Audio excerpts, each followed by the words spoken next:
This is the WJTS News. In the news tonight, COVID-19 update, bills supporting Indiana's small businesses and hospitality industry.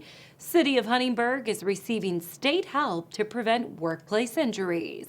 Also, Kurt Guxell will be in with sports. All this and more coming up on WJTS TV News.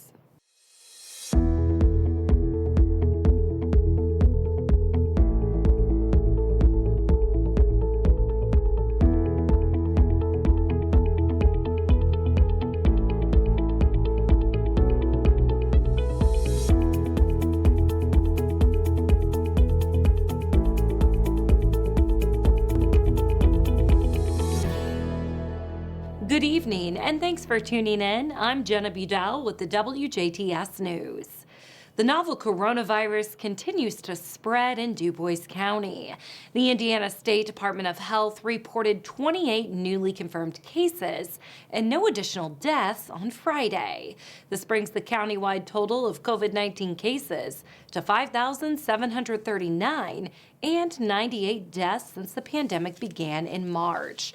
The county's 7-day rolling average for all positive tests is 6.2%. To see a breakdown of the county's COVID-19 cases by age group and for more information, visit coronavirus.in.gov. The Indiana State Department of Health reported 1,529 new cases of COVID-19 and 49 additional deaths on Friday. The Hoosier State has now recorded 635,171 positive cases and 11,280 deaths since the onset of the pandemic in March. The numbers for our viewing area are as follows. Starting off in Dubois County, 5,739 cases with 98 deaths. Pike County, 1,243 cases, 29 deaths. Spencer reporting 2,056 cases with 27 deaths. Perry, 1,666 cases, 34 deaths.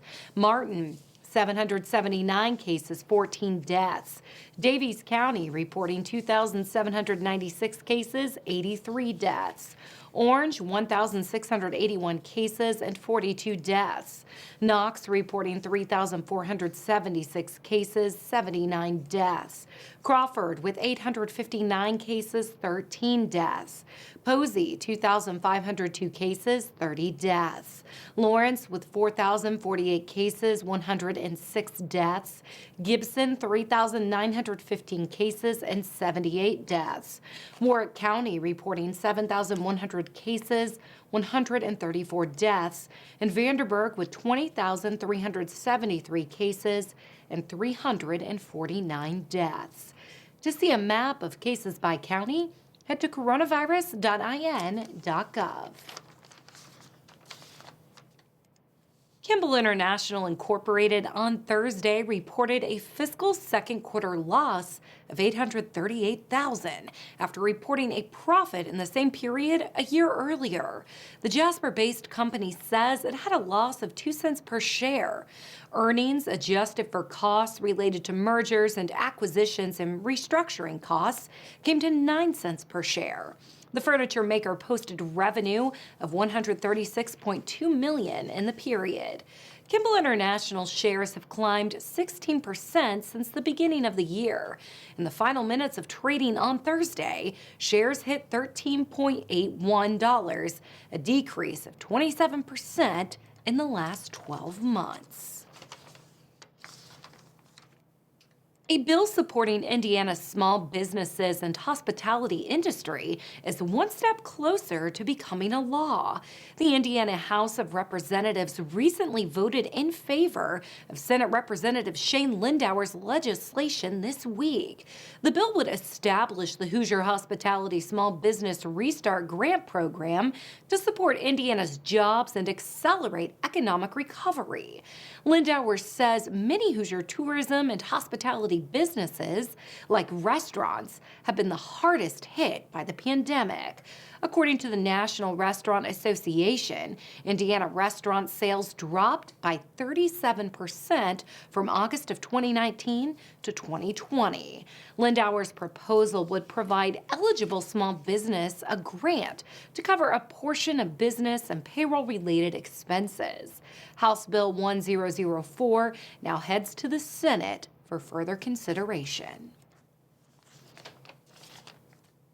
The city of Huntingburg is receiving state help to prevent workplace injuries. The city was awarded $1,171.18 safety grant through the Indiana Public Employers Plan, or IPEP, on Thursday.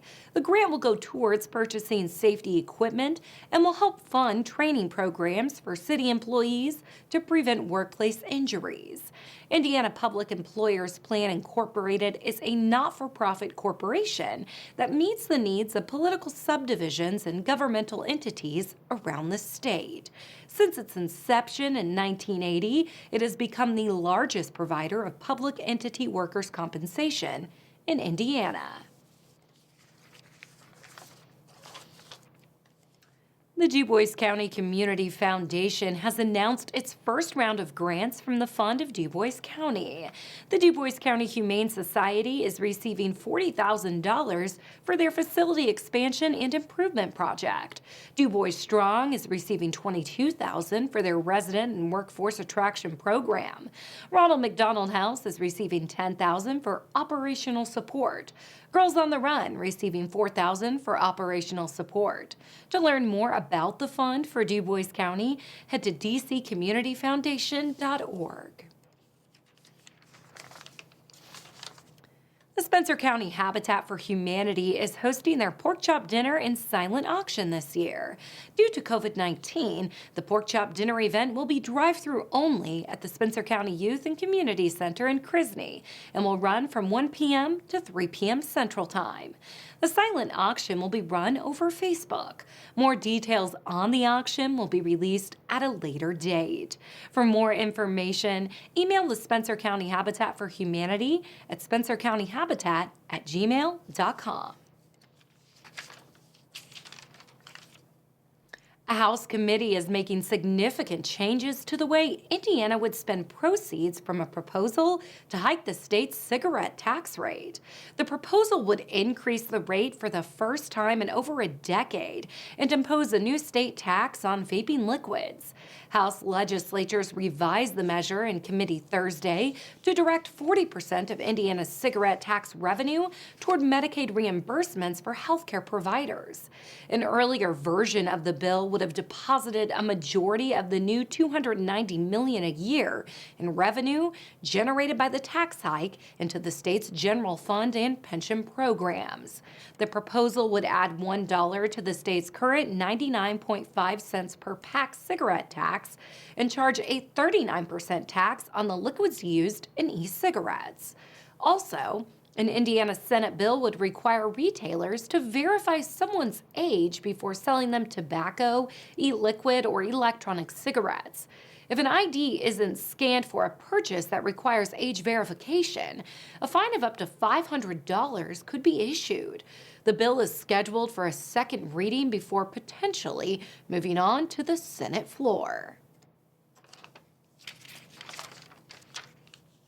Indiana has reached a settlement with McKinsey & Company after being part of a multi-state lawsuit over drug manufacturers promoting addictive opioids. Attorney General Todd Rokita says the Hoosier state will get $12.5 million. That comes from $573 million settlement that has to be split between 47 states, 5 U.S. territories, and the District of Columbia. Rokita says the settlement funds will be used to combat problems caused by opioids. An Indiana House committee is advancing a bill that would incentivize moving to the Hoosier state. It targets remote workers who make $100,000 or less each year. The grant program would send a check for $8,500 to the worker if they move to Indiana and live here for a year. If passed, the proposed legislation would allow for $1.5 million to fund the first 2 years of the program. Now stay tuned. Weather and sports are still to come on WJTS News.